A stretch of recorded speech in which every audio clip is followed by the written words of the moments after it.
పరిశుద్ధులు ప్రియులైన దేవుని పిల్లలందరికీ యేసుక్రీస్తు నామంలో శుభవందనాలు తెలియజేసుకుంటా ఉన్నాను. మనము గత కొన్ని దినాలుగా పువ్వుల దండగా మనల్ని మార్చడానికి బూడిదలోంచి మన స్థితిని పూలదండ వరకు తీసుకొచ్చిన దేవుడు ఆయన ఈ లోకానికి ఏం మోసుకొచ్చారు, మన గురించి ఎలా బలైపోయారు అనేటటువంటి విషయాలు దైవ గ్రంథంలోంచి చాలా విషయాలు ధ్యానించుకుంటూ వచ్చాం.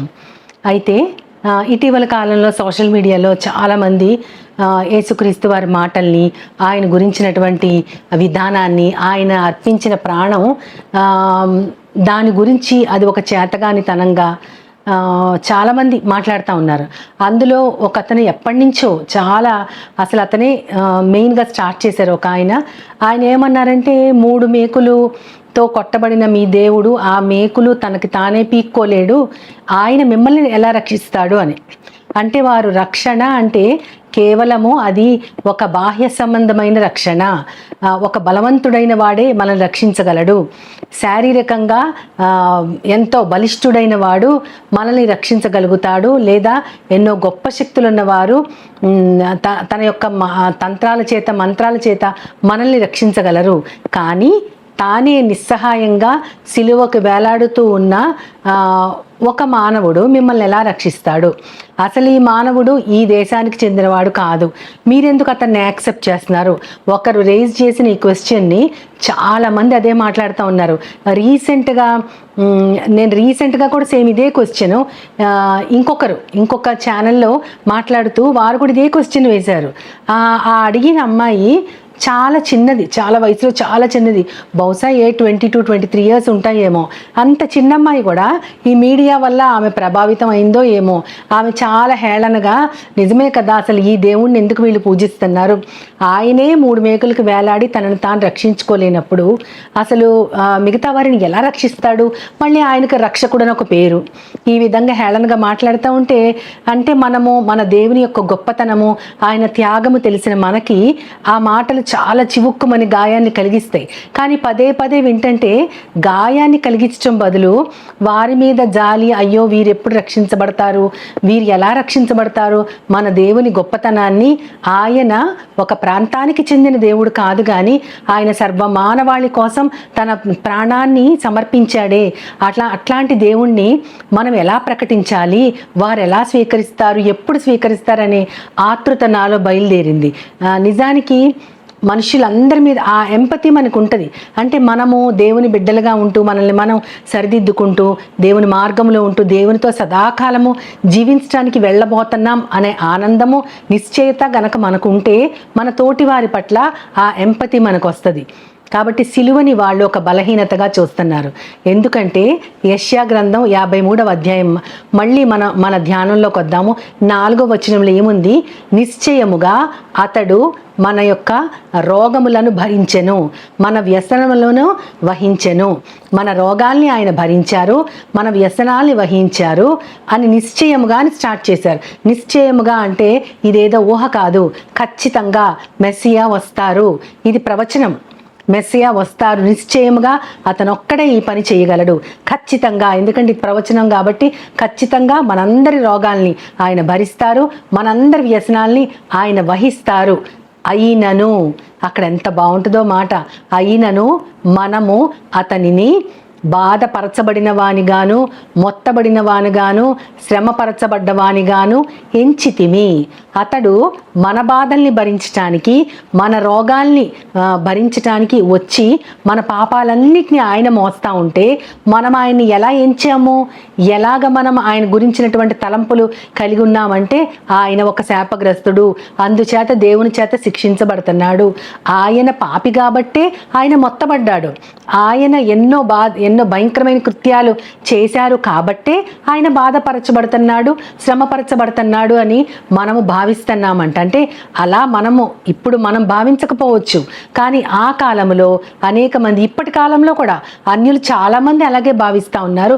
ఆ కాలంలో తన ప్రజలైన వారు కూడా ఆయనని దేవుని చేత మొత్తబడిన వానిగాను, శ్రమపరచబడ్డవానిగాను, బాధపరచబడేవానిగాను ఆయనని దృష్టించారు. కానీ ఆయన వచ్చింది దేనికి? మనందరి రోగాల్ని భరించడానికి, మనందరి వ్యసనాల్ని వహించడానికి. రోగాల్ని భరించడం అంటే మనము మత్తయి సువార్త 8వ అధ్యాయంలో కూడా మళ్ళీ ఇదే వచనం గుర్తు చేస్తారు మనకి. మత్త ఏమనంటే అక్కడ 8వ అధ్యాయంలో ఆయన పేతురు అత్త జ్వరంగా ఉందని పేతురు ఇంటికి వెళ్ళినప్పుడు ఆమెను ఆ అత్తని పట్టుకోగానే, ఆమె చేయి పట్టుకోగానే జ్వరం ఆమెని వదిలి వెళ్ళిపోయింది. అది వినడానికి చాలా సింపుల్గా ఉంటుంది. జ్వరం వదిలి వెళ్ళిపోయింది, ఆమె వెంటనే వారికి పరిచర్యలు చేసింది అని ఉంటుంది. జ్వరమే కదా, దేవుడు పట్టుకోగా జ్వరం పోయింది. తర్వాత మామూలుగా పనిచేసి వాళ్ళందరికీ సేవలు చేసింది. కానీ ఆ జ్వరము గురించి అక్కడ అంత స్పష్టంగా ఎందుకు రాశారంటే, ఇప్పుడు రకరకాల విష జ్వరాలు, వైరల్ ఫీవర్స్, డెంగ్యూ ఫీవర్స్ మనం చూస్తూ ఉన్నాం. ఆ కాలంలో ఆమె మంచం మీద నుంచి లేవలేని స్థితిలో, అంత భయంకరమైన స్థితిలో ఆమె రోగగ్రస్తురాలుగా ఉంది, జ్వరముతో బాధపడుతుందంటే అది ఏదో భయంకరమైన జ్వరమై ఉండొచ్చు. యేసుక్రీస్తు వారి స్పర్శ తగలగానే ఆమె ఆ జ్వరం అంతా పోవడమే కాకుండా, జ్వరం పోయిన తర్వాత చాలా నీరసం ఉంటుంది మనకి కదా, మన పనులు మనమే చేసుకోలేము. ఒక 4-5 రోజుల దాకా నీరసం వదలదు మనల్ని. కానీ ఏ నీరసము లేకుండా ఆమె ఎంతో యాక్టివ్గా వారికి అందరికి సపర్యలు చేసిందని ఉంటుంది. అటువంటి ఆ సందర్భాన్ని ప్రస్తావిస్తూ ఈ విషయం జరగగానే సాయంకాలం అయినప్పుడు పేతురు అత్త ఇంట్లో యేసుక్రీస్తు వారు ఉన్నారు, ఆమె జ్వరం కూడా వదిలిపోయిందని తెలుసుకున్నప్పుడు అనేక మంది రోగులు ఆయన దగ్గరికి వచ్చారు స్వస్థపడటానికి. దయ్యాలు పట్టిన వారు ఆయన దగ్గరికి వచ్చారు. వాళ్ళందరినీ ఆయన కనికరపడి వాళ్ళందరినీ స్వస్థపరిచారని అక్కడ ఉంటుంది. అంటే వాళ్ళందరి రోగాల్ని ఆయన తీసివేశారు. వాళ్లకున్నటువంటి వ్యసనాలు అవన్నీ కూడా ఆయన తనకు తాను వహించుకొని ఆయన వాటిని తొలగించాడు. మళ్ళీ యెషయా ప్రవక్త చెప్పిన ప్రవచనం ఇక్కడ గుర్తు చేయబడింది మత్తయ్య గారితో అన్నమాట. అది ఏంటంటే దానికి ఎంత శక్తి ఉందంటే, రోగాల్ని భరించడము అంటే చాలాసార్లు యేసుక్రీస్తు వారిని చాలామంది స్వస్థపరచమని అడగడానికి వస్తారు. అందులో ఒక కుష్ఠరోగి అంటాడు, ప్రభువా నీకు ఇష్టమైతే నన్ను శుద్ధునిగా చేస్తావా అంటే, నాకు ఇష్టమే అని అతనిని ముట్టుకుని మరీ శుద్ధీకరిస్తారు యేసుక్రీస్తు వారు. ఇంకొక అతను తన కుమారుని మూగా చెవిటి దెయ్యం పట్టుకుంది అని యేసుక్రీస్తు వారిని ఏమని అడుగుతాడు? అతను అడగటం చాలా విచిత్రంగా ఉంటుంది. నీ వలన ఏమైనా అయితే ఈ దయ్యాన్ని వదలగొట్టు అని అంటాడు. నీ వలన ఏమైనా అయితేనా? ఆయన ఏమన్నా సామాన్య మానవుడా? అప్పటికే ఎన్నో అద్భుతాలు చేసి ఎంతోమంది జనులు ఆయన్ని ఫాలో అవ్వటం గమనించే ఆ తండ్రి అక్కడికి వచ్చాడు. అయినా సరే నీ వలన ఏమైనా అయితే అని ఒక దైవ కుమారుని అడిగారంటే, అయినా సరే యేసుక్రీస్తు వారు ఏమాత్రం కోపగించుకోకుండా స్వస్థత చేస్తారు. ఆ తర్వాత గుడ్డివాడైన భర్తిమైని ఆయన స్వస్థపరుస్తారు. అనేక రకాలుగా సురోఫెనీకయ వంశానికి చెందిన స్త్రీ తన కుమార్తె కోసం వచ్చినప్పుడు ఆయనని ఎంతో దిగజారిపోయి, కుక్క పిల్లలు కూడా ఆ రొట్టె ముక్కల కోసం, బల్ల మీద నుంచి పడే రొట్టె ముక్కల కోసం ఆశపడతాయి కదా, నా కుమార్తెని స్వస్థపరచు అని అడుగుతుంది. ఎన్ని రకాలుగా ఆయనని ఏ విధంగా అడిగినా సరే ఆయన మనందరి రోగాల్ని ఆయన తీసివేశారు. ఎందుకు అంటే అడిగే విధానంలో లేదు. నీ వలన ఏమైనా అయితే అనన్నా అడిగారు ఒకరు. ఇంకొకరు నేను కూడా బల్లమించి పడే రొట్టె ముక్కల కోసం ఆశపడుతున్నాను అని అడిగారు ఒకరు. ఇంకొకరు నీకు ఇష్టమైతే శుద్ధుని చెయ్యగలవా అని ఇంకొకరు అడిగారు. రకరకాలుగా అడిగినా, ఎన్ని రకాలుగా అడిగినా ఆయన మాత్రం ప్రతి రోగాన్ని స్వస్థపరిచారు. అంటే ఆయన నమ్మదగిన దేవుడు. ఆయనలో ఉన్న శక్తి మనందరి రోగాల్ని భరించి ఆయన సిలువ మీద వేలాడాడు. మనకున్న రోగం ఏంటి? అది శారీరక రోగంగా ఎక్కడ చూపించబడింది బైబిల్లో. కానీ ఆ రోగాలు ఎలా వచ్చాయి? మన శరీరము దేని వలన పీడించబడినా సరే అది ఆత్మ చేసిన పాపం వలనే వస్తుంది. ఆత్మ తప్పు దారిలో నడిచినప్పుడే మన శరీరము రోగగ్రస్తం అవుతుంది. మనం అనవసరంగా ఎక్కువగా ఆలోచించి వరి అయిపోయినప్పుడు మనకేమొస్తుంది? బీపీ కానీ, లేదా యాంగ్షియస్గా ఉండి మన యొక్క పల్స్ డౌన్ అయిపోవడం కానీ, లేదా మనం చింతపడతా ఉంటే అనేక రకాలుగా డిప్రెస్ అయిపోవటం, ఇవన్నీ అధిక విచారాల వల్ల వస్తాయి. అది కూడా ఆత్మ సంబంధమైన రోగమే. ఆత్మలో చేసిన ప్రతి పాపం వలన భౌతికంగా ఉన్న శరీరం బాధపరచబడుతుంది. అటువంటి బాధలు, అటువంటి బలహీనతలు ఆయన ఒక్కరే మనందరి పక్షాన భరించటానికి ఈ లోకంలో వచ్చారు. వ్యసనాల్ని వహించారనుంది. వ్యసనము అంటే అది ఒక దుఃఖము, అదొక వేదన, అదొక దుగ్ధ. దుగ్ధ అనడం చాలా కరెక్ట్. ఎందుకంటే నేను చాలా వ్యసన పడిపోతున్నాను అంటాం. అంటే ఎవరిలోనన్నా మనకు ఏదైనా నచ్చనంశం ఉన్నా, వారు ఎందుకు ఇలా బిహేవ్ చేస్తున్నారు మనకి తెలియకపోయినా సరే మనం చాలా వ్యసన పడిపోతాం. అంటే వారి గురించి ప్రార్థన చేయటం మానేసి, అయ్యో వీళ్ళేంటి ఇలా ఉన్నారు, నా మీద నెపం మోపుతున్నారేంటి, వీరెందుకు ఈ విధంగా మాట్లాడుతున్నారు, అది తప్పు కదా, ఈ విధమైన దాన్ని దుగ్ధ అంటారు. దానిని అంతటినీ ఆయనే వహించాడు. వహించడం అంటే కేవలము చూడటము, జాలి పట్టం కాదు. ఆయన దానినంతటినీ మన పక్షాన తీసివేశారు. ఈ వ్యసనాల్ని తీసివేయడానికి, రోగాల్ని భరించటానికి ఆయన శిక్ష పొందాల్సి ఉంది.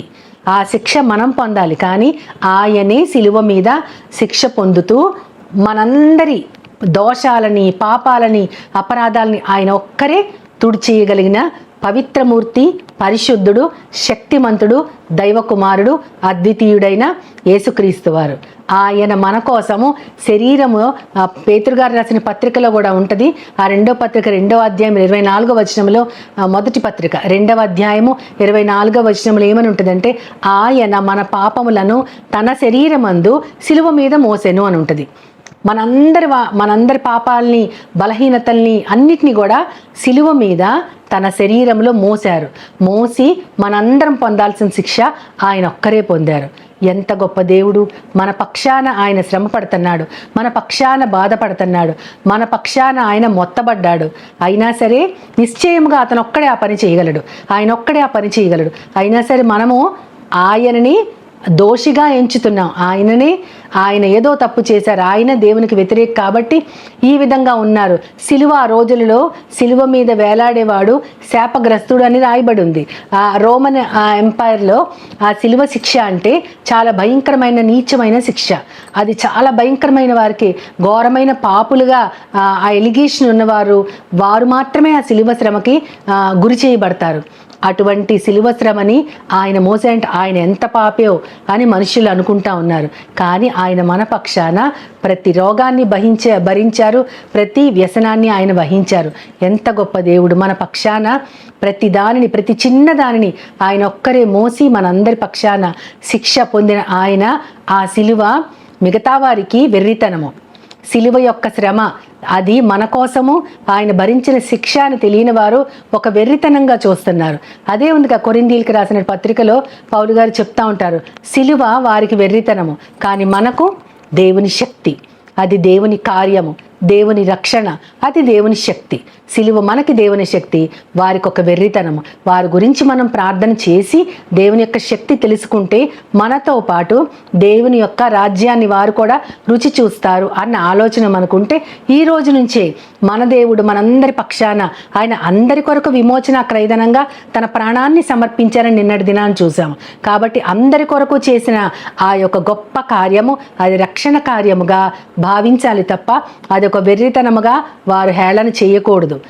ఆ హేళన నుంచి వాళ్ళని తప్పించాలంటే దానిని రుచి చూసిన, ఆ రక్షణ కార్యాన్ని రుచి చూసి మనము పొందే మహద్భాగ్యాన్ని వారు కూడా పంచుకోవాలని మనందరము ప్రార్థించి, వారు కూడా దేవుని శక్తిని తెలుసుకోగలందులకు వారందరిని మనం ప్రార్థన చేస్తూ, వారిని కూడా దేవుని రాజ్యానికి వారసులుగా చేస్తూ, దేవుని యొక్క శిలువ కార్యం అదొక బలహీనత కాదు, అది ఒక బలమైన రక్షణ కార్యమని దేవుని స్తుతిస్తూ ఆయన్ని ప్రార్థిద్దాం. ప్రేమ నమ్మకం గల నా ప్రియ పరలోకపు తండ్రి, నాయన శిలువ కార్యం ఎంత గొప్ప బలమైన కార్యము తండ్రి, దానిని ఎవ్వరు చేయలేరు. మా అందరి పక్షాన ఒకే ఒక్క దైవమానుడైన యేసుక్రీస్తు వారు మాత్రమే చేయగలరు. అక్కడే సాతానుని, అపవాదిని ప్రభువా ఓడించినటువంటి గొప్ప కార్యము. మేమందరము కూడా పాపానికి దాసులమై ఉండగా మా అందరి పాపాన్ని ఆయన ఒక్కరే రక్తము కారునంతగా పోరాడి ఆయన జయాన్ని సంపాదించారు. గొప్ప ప్రభువా, నీ కుమారుని మాకు అనుగ్రహించినందుకు, అనేక మందిని ఆ త్రోవలో నడపగలందులకు అది ఒక వెర్రితనము కాదు, దేవుని శక్తి అని చెప్పడానికి మా యొక్క హృదయాల్ని, మా యొక్క తలంపుల్ని, మా ప్రార్థనని ప్రభువా, మా జీవితాల్ని ఇతరులు కూడా గ్రహించగలిగేటట్లు మీరు ఈ రోజు నుంచే మమ్మల్ని అందరిని అభిషేకించమని నీ ప్రియ కుమారుడు, నా ప్రియ ప్రభువైన యేసుక్రీస్తు వారి ద్వారా కోరి ప్రార్థిస్తున్నాను పరమ తండ్రి. ఆమేన్, ఆమేన్, ఆమేన్. వందనాలు. As Jesus now is all